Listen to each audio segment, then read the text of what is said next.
नमस्कार, मैं हुमायूं सिंह और आप देख रहे हैं नेक्स्ट 9 न्यूज। लोकसभा चुनाव में 432 सीटों पर हार का सामना करने के बाद मायावती अपनी रणनीति में बदलाव करने की कोशिश कर रही हैं। जी हां, आपको बता दें, उसी रणनीति के तहत कहीं ना कहीं उत्तर प्रदेश की 10 सीटों पर उपचुनाव है और उस पर भी मायावती ने उतरने का फैसला किया। फिर हरियाणा में इनेलो के साथ गठबंधन किया। अब मायावती ने एक और ऐलान कर दिया है कि वो महाराष्ट्र और झारखंड के चुनावी मैदान में अकेले ही चुनाव लड़ते हुए नजर आएंगी। अब उसका कितना फायदा मिलता हुआ नजर आएगा, कितना नुकसान मिलेगा, इसी बात पर आज चर्चा करेंगे। जी हाँ, अगर पूरा समीकरण समझा जाए तो मायावती की पार्टी का गिरता हुआ जनाधार कहीं ना कहीं उनके लिए मुसीबत का कारण बना हुआ है। शायद यही कारण है कि मायावती अब एक्टिव मोड में नजर आ रही हैं। अगर देखा जाए तो 2014 के बाद मायावती को जिस तरीके से निष्क्रिय माना जा रहा था और ये माना जा रहा था कि मायावती की पार्टी का जनाधार गिर गया है, अब उनको रिप्लेस करने के लिए चंद्रशेखर आजाद रावण उभर कर सामने आ रहे हैं। लेकिन उसके बाद समीकरण बदला। मायावती जिस तरीके से ट्विटर के माध्यम से अपनी बातें रखते हुए नजर आई, फिर आकाश आनंद को मायावती डेब्यू कराते हुए नजर आई, तो उससे ये कहा जाने लगा कि मायावती फिर से वही पुरानी रणनीति के तहत एक बार अपना दमखम दिखाने का प्रयास कर रही। हालांकि इस बार भी उन्होंने झारखंड महाराष्ट्र में अकेले ही चुनावी मैदान में उतरने का फैसला इसलिए कर लिया क्योंकि अभी बीते ही दिनों हरियाणा में जिस तरीके से इलेक्शन हुए और वहां पर मायावती जिस तरीके से इल्जाम पूरा लगाते हुए नजर आई जाट वोट बैंक पर और इनेलो के साथ उन्होंने गठबंधन तोड़ दिया, जिसके बाद ये कहा जाने लगा कि मायावती अकेले ही चुनावी मैदान में उतरकर ज्यादा से ज्यादा सीटें हासिल करना चाहती हैं। लेकिन क्या उसमें उनको सफलता मिलेगी? क्योंकि भारतीय जनता पार्टी और अखिलेश यादव और कांग्रेस जैसी बड़ी पार्टियां और जिस तरीके से मायावती ने अपना जनाधार खोया है, क्या इतनी आसान होगा उनके सामने चुनावी मैदान में डटे रहना? वहीं दूसरी तरफ देखा जाए तो झारखंड महाराष्ट्र में मायावती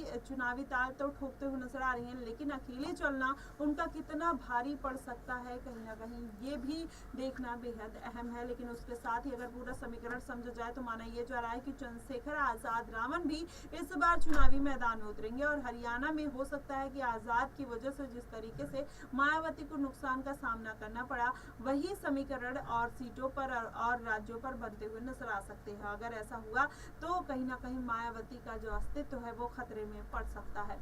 और उसी के साथ अगर देखा जाए तो 10 उपचुनाव की जो सीटें हैं, मायावती अगर ज्यादा से ज्यादा सीटें वो निकाल लेती हैं तो जाहिर तौर पर कहीं ना कहीं उनकी पार्टी का जनाधार बढ़ेगा और 2027 के विधानसभा चुनाव जो उत्तर प्रदेश में होने वाले हैं, कहीं ना कहीं ये साबित हो जाएगा कि मायावती आने वाले दिनों में बेहतर प्रदर्शन करेंगी। हालांकि देखा जाए तो मायावती की पार्टी का जो खस्ता हालत है, ऐसे में अब वो फिर से पार्टी खड़ी कर पाएंगी, कहीं ना कहीं ये कहना बेहद मुश्किल नजर आ रहा है। वहीं दूसरी तरफ देखा जाए तो चंद्रशेखर आजाद लगातार जिस तरीके से काम में बढ़ोतरी करते हुए नजर आ रहे हैं और जिस तरीके से सभी मुद्दों पर खुलकर बात करते हुए नजर आ रहे हैं, वो छवि कहीं ना कहीं आकाश आनंद में नहीं देखने को मिल रही।